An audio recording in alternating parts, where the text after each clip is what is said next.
The Witcher 3 is now 7 years old, and I decided to revisit one of my favorite video games ever in 2022 while streaming it on my Twitch. I played the game for about 5 hours, and surprisingly I feel it's enough to give a thought about the game after 7 years. I will explain more about it later. So, is The Witcher 3 worth playing in 2022, or is it worth playing for the first time player? I will share my thoughts about the game from the perspective of a fan who loved the game 7 years ago. The Witcher 3, just like the name, is the third game from the Witcher franchise, and I think the most well-known one. A lot of people, including me, got into The Witcher by playing The Witcher 3 straight away without playing the older game first. Story-wise, playing the game in order is recommended because the story is connected, but The Witcher 3 is surprisingly really good to just jump into it without knowing anything about the Witcher world, and I feel it's still true until this day when I revisit the game. My first impressions of the game after 7 years are that it's still damn beautiful. The graphics are still damn good, the interactions between characters feel real, the voice acting and animation are great too. I remember I played this game on a really old laptop of mine, and I remember it runs pretty well back then, and I remember The Witcher 3 is one of those games with great optimization because of it.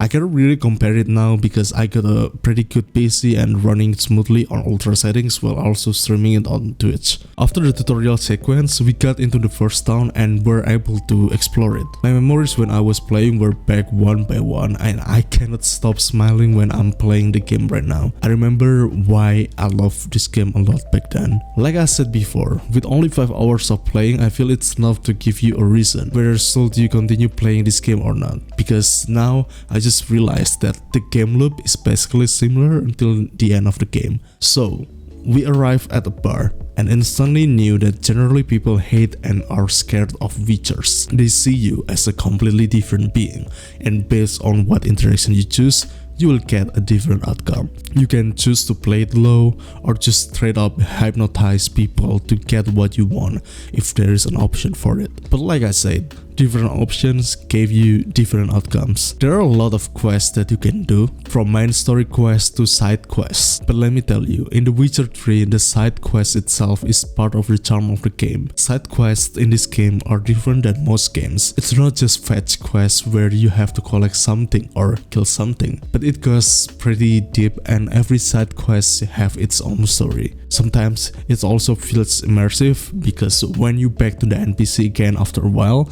it will be according to the outcome of the quest that you completed. To summarize my first 5 hours of playing, this will be considered as a spoiler.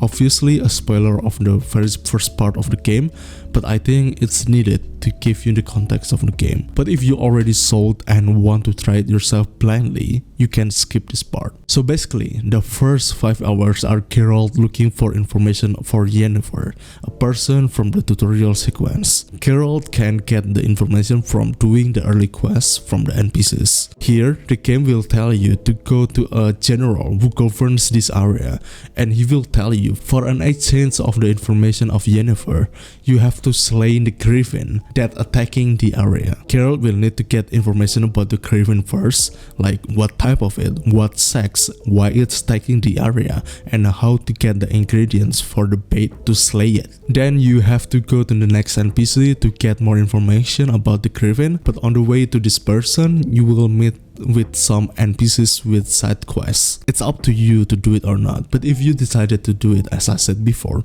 you will be rewarded by pretty much quality side quests every single time. In this playthrough, I helped an old lady to get her pan back from someone's house, but the house is locked and that person never went out. Turn out the person died for a while, and you will know what he did with the pan. The old lady will give you plenty of food, basically healing potion in this game, to thank you. Then I help a father whose daughter dying because of a curse or something, and you need to lift the curse for money, of course. Then you will know why the well is cursed, and you will fight the ghost there, and turn out that after the whole struggle you only get like 20 gold or something, because the family is pretty poor. Then from the main story quest, you will meet the herbalist who taking care of a person that got attacked by the griffin. You got an option to give the person a remedy potion that could cure her, but most likely will give her a peaceful death instead. But to brew this potion, you will need to get some ingredients first. One of the ingredients is a droner brain. Droner is one of the monsters that are pretty strong early game. I almost got killed by them, but thankfully, the food from the old lady earlier came in handy and I was kinda able to choose it. Then I decided to give her the potion. More plenty of quests you can do here, and I think it will be too long to talk about it all.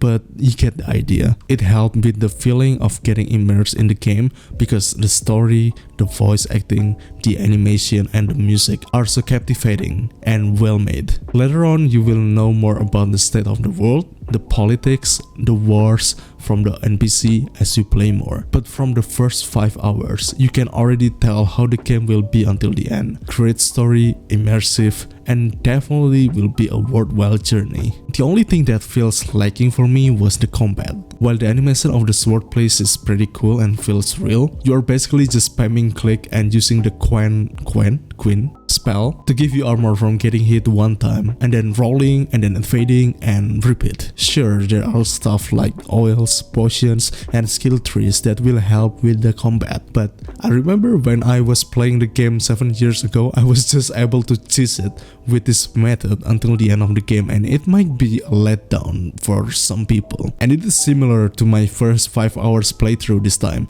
I just slashing monster combined with the queen spell. I don't really care about it, to be honest, because what I really appreciate from this game is the story, the world and how immersive it was. So it's not a problem for me. So here are my final thoughts about The Witcher 3. Things that I like. The story, voice acting, cutscene and animation are really great. The side quests are pretty deep and always have the good quality from it, not just basic fetch quests. Graphics and visuals are really good. It looks great even after 7 years. I think it can also be a lot better with mods. The game is really immersive. Things that I don't like. Combat can be repetitive for some. You can just spam clicks and use the queen spell all the time if you want. The tutorial prompts are quite annoying for the first time with too much text and explanation. So, is The Witcher 3 worth to play in 2022?